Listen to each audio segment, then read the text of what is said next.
on. All right, we'd like to welcome the 2012 champion of the John Deere Classic, Zach Johnson, to the interview room. You're making your 23rd start here. This 5 more than any player on tour since 2002. What does that mean to you, and what's it like being back here? Wow, that's hard to summarize.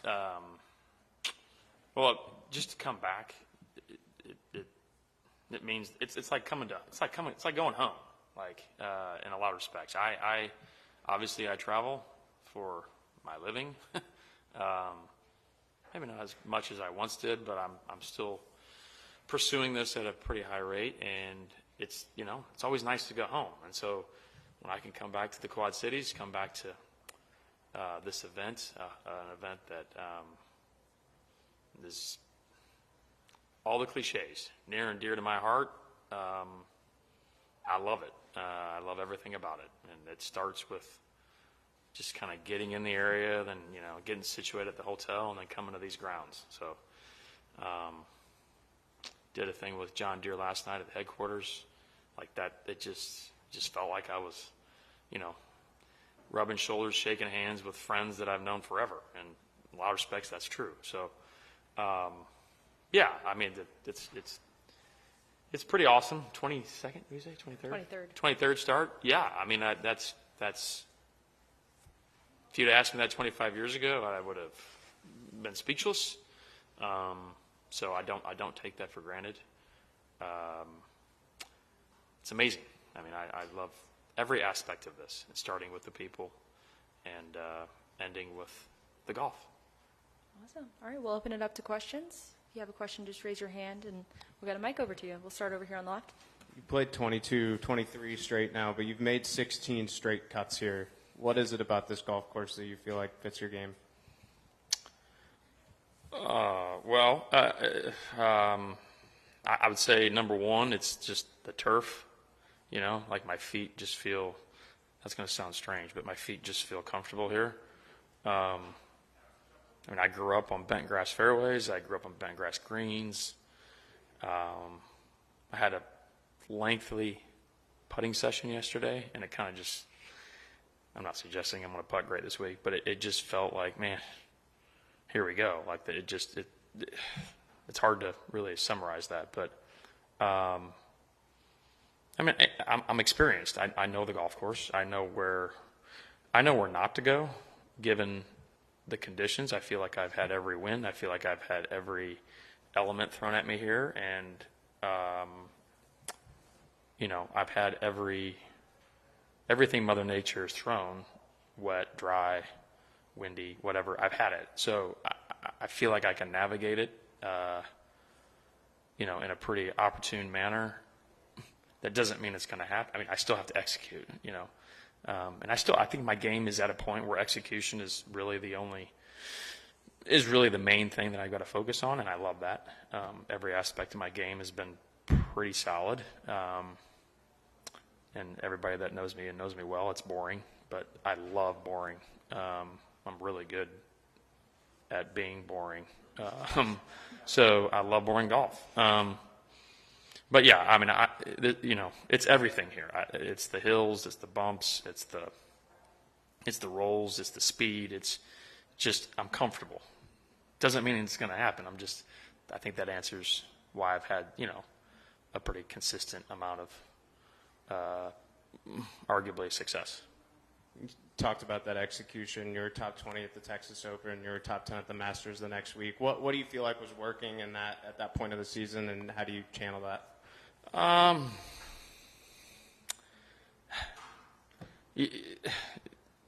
of just what I just said earlier. I mean, every part of my game was pretty solid. There's nothing in my game that is like flashy. Never has been, right?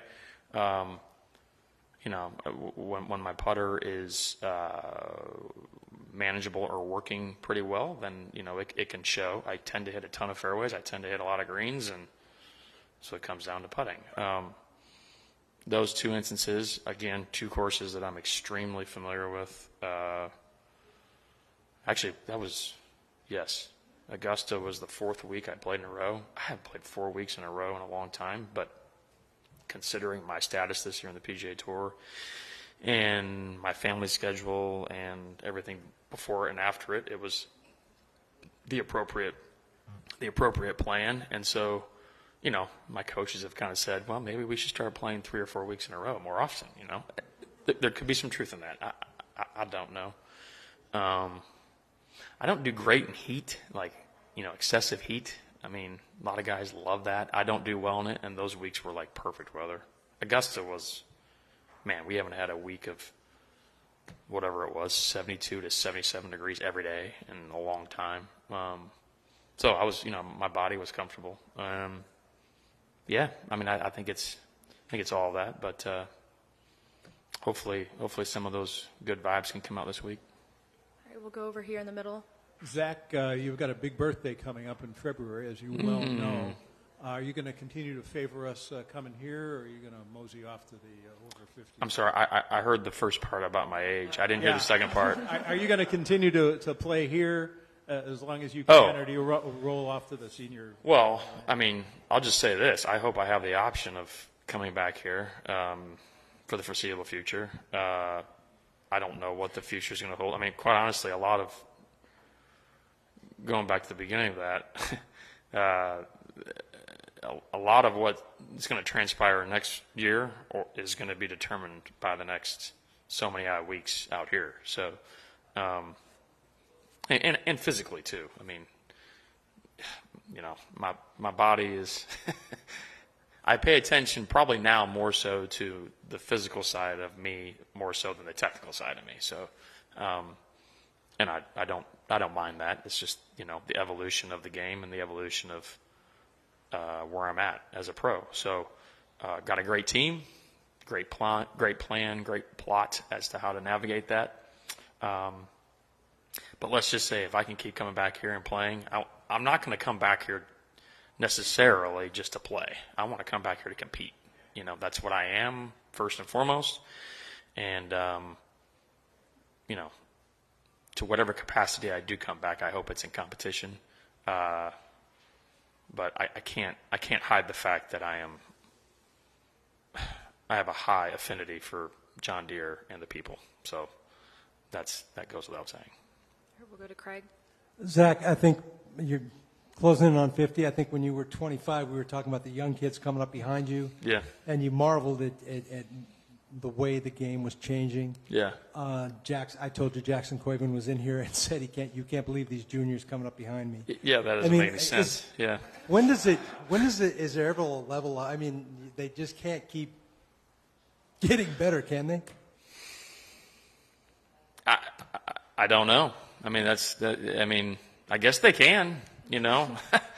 Records are meant to be broken. The trajectory of the youth in this game is, you know, it's not like it's going on that incline, but it's a steady incline, maybe with a little bit of this in there, but that it's impressive. I mean, you know, I think you got to pay tribute to a lot of the guys.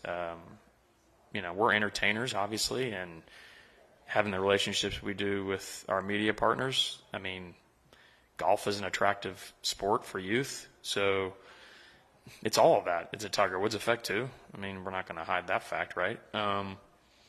It's all of it, and you know, we got athletes playing this game at a young age that could probably go a different direction in sports, but this sport grabbed them, and for good measure, because it is awesome. It's daunting, it's scary, but it's fantastic, if that makes sense. I mean, as a competitor, you know, as an athlete out here, the youth of this game is impressive. I mean, well, just like one of my son's best friends, arguably his best friend, they're both going to Clemson, is a freak in this game. I mean, he's a freak.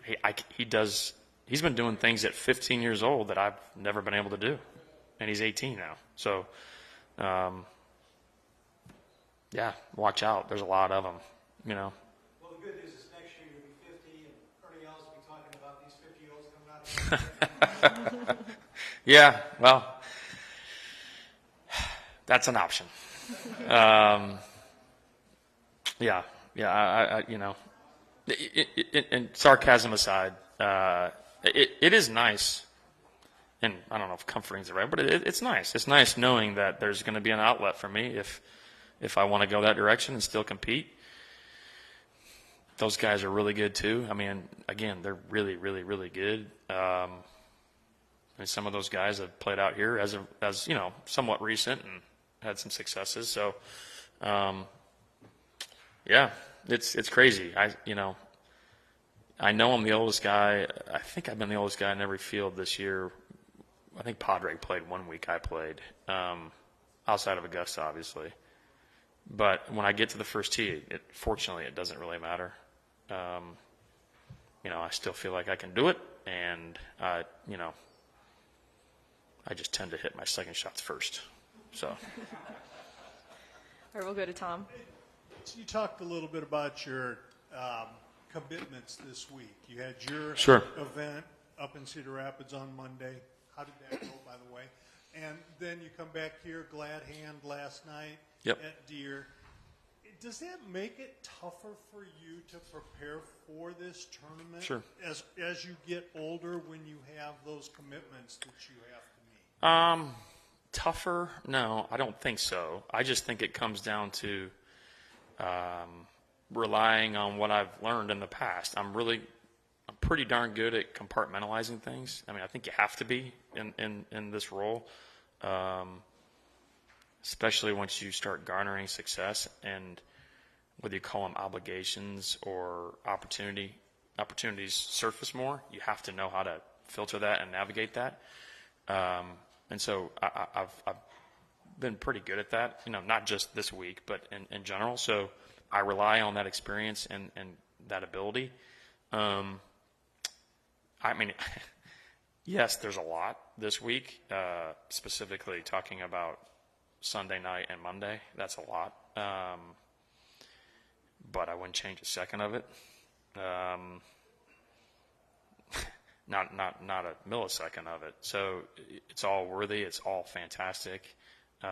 Even though it's John Deere Classic week here, they actually have a presence in my event in Cedar Rapids as well. So, it's kind of like a stepping stone to come to Silvis. The success of what we have there is also energizing and motivational. So, yeah, I mean, like Monday afternoon, Monday night, I was pretty tired for obvious reasons. I just competed in Detroit, and then couple that with our event which was outrageously awesome. I had to decompress a little bit, but I had my whole family there. My kids were there, my siblings and their kids, etc. So that was awesome. Just grilled out, chilled, and then I got here midday yesterday. I putted for 2 hours, and essentially that was about it, right? Did some physio work, but nothing of any substance. So I don't play till 3 today, and I'm going to get to work. I slept awesome finally last night, and my coach is here, so we're going to get to work. And at this point, it's business as usual. Andrew, Miss Mara, and their team, we obviously communicate periodically or even consistently, and I'm grateful. I mean, I have some obligations that I completely welcome and actually really enjoy, but for the most part, they want me to go compete, and I'm grateful for that. So I'll be wearing my green essentially every day. Well, Friday I'll be red, white, and blue, but I'm going to represent John Deere the best of my ability, and all the 49-plus-year-olds.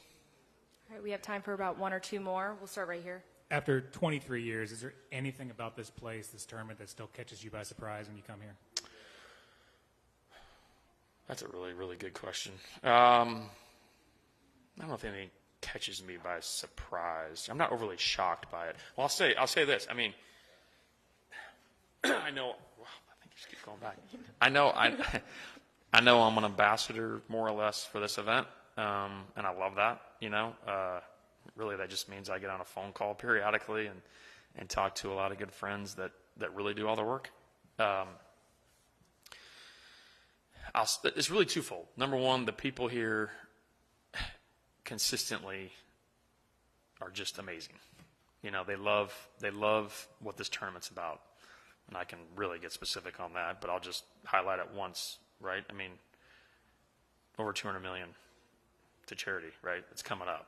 That's why we do what we do. Like, today's the biggest day of the week. And as a player, we go to all these communities and obviously all of these tournaments. That Wednesday and the shelling out of those monies to the organizations that need that opportunity is really what it's all about. We don't see it on the like the tangible aspect of that, but I do get videos from Andrew, Clara Pryor, as to why we do what we do here. So I don't know if that's surprising. I'm just saying we don't see the benefit. We don't see that directly. And that's what this is about. And then number two,